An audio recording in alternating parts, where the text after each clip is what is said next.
wal mursalin wa ala alihi wa sahbihi ajma'in. Amma ba'd. Yang terhormat Kepala SD Negeri 2 Kemangkon beserta Dewan Guru dan juga anak-anak yang kami sayangi. Pertama-tama marilah kita panjatkan puja dan puji syukur kehadirat Allah Subhanahu wa Ta'ala, yang mana pada kesempatan ini kita masih diberi kesehatan dan kesempatan untuk belajar lagi. Tak lupa sholawat dan salam marilah kita limpah curahkan kepada junjungan kita Nabi Agung Muhammad Sallallahu Alaihi Wasallam, yang telah membawa seluruh umat manusia minadz zulumati ilan nur. Pada kesempatan kali ini kita akan belajar tentang meneladani perilaku masa kanak-kanak Nabi Muhammad. Perilaku masa anak-anak Nabi Muhammad. Rasulullah adalah uswatun hasanah. Apa yang disebut dengan uswatun hasanah? Uswatun hasanah adalah teladan yang baik, contoh yang baik bagi umat manusia. Rasulullah atau Nabi Muhammad Sallallahu Alaihi Wasallam hidupnya penuh dengan ketinggian akhlak, budi pekerti, dan berbagai sifat terpuji lainnya. Beliau terkenal sebagai orang yang jujur dan dapat dipercaya perbuatan maupun perkataannya. Rasulullah ini adalah orang yang selalu jujur, sehingga beliau itu mendapat gelar Al-Amin. Rasulullah orang yang jujur dan mendapatkan gelar Al-Amin. Al-Amin artinya apa? Al-Amin artinya orang yang dapat dipercaya. Sejak kecil sampai dewasa, Rasulullah tidak pernah menyembah berhala walaupun hidup di tengah-tengah masyarakat jahiliyah. Masyarakat jahiliyah yang menyembah berhala.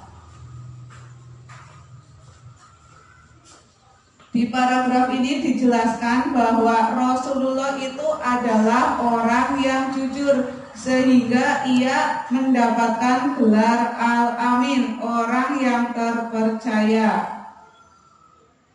Rasulullah adalah putra dari Abdullah bin Abdul Muthalib. Ayahnya Nabi Muhammad itu bernama Abdullah bin Abdul Muthalib.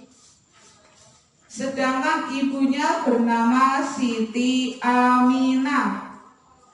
Siti Aminah binti Wahab. Siti dari kakek yang kelima.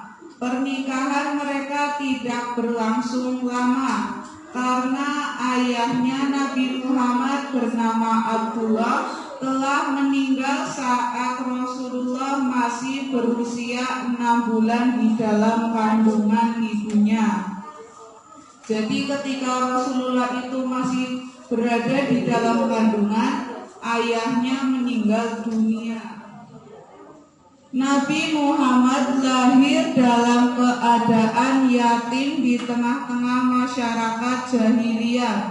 Tidak ada guru yang mengajar, tidak ada yang memberitahunya mana yang baik dan buruk, mana yang halal dan haram.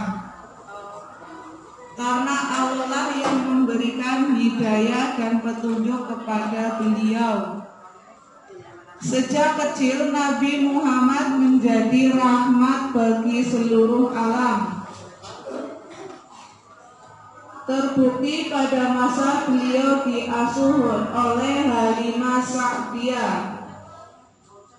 Pada waktu kecil itu Rasulullah diasuh oleh Halimah Sa'diyah. Halimah ini sangat sayang kepada Nabi Muhammad. Ibunya yang bernama Siti Aminah. Beliau menjadi yatim piatu dalam usia 6 tahun. Jadi ketika ditinggal oleh ayahnya ketika Nabi Muhammad dalam kandungan berusia 6 bulan, dan ketika Rasulullah berusia 6 tahun itu ditinggal wafat oleh ibunya. Ibunya itu meninggal pada saat di daerah Abwa. Daerah Abwa itu tempat ayahnya Rasulullah itu dikuburkan di Madinah. Nabi Muhammad anak yang amat sabar. 2 tahun kemudian kakek tercinta yang bernama Abdul Muthalib pun wafat. Saat itu beliau berusia 8 tahun. Selanjutnya Nabi Muhammad diasuh oleh pamannya yang bernama Abu Thalib. Walaupun kehidupan Abu Thalib sangat miskin, tapi ia sabar dan sayang kepada Nabi Muhammad. Melihat keadaan pamannya itu, lalu Nabi Muhammad mulai belajar untuk membantu pamannya dengan menggembala kambing. Ya, sudah pada nyanyi semuanya ya. Demikianlah yang dapat Bu Guru sampaikan, kurang dan lebihnya Bu Guru minta maaf. Billahi taufiq wal hidayah. Wassalamualaikum warahmatullahi wabarakatuh.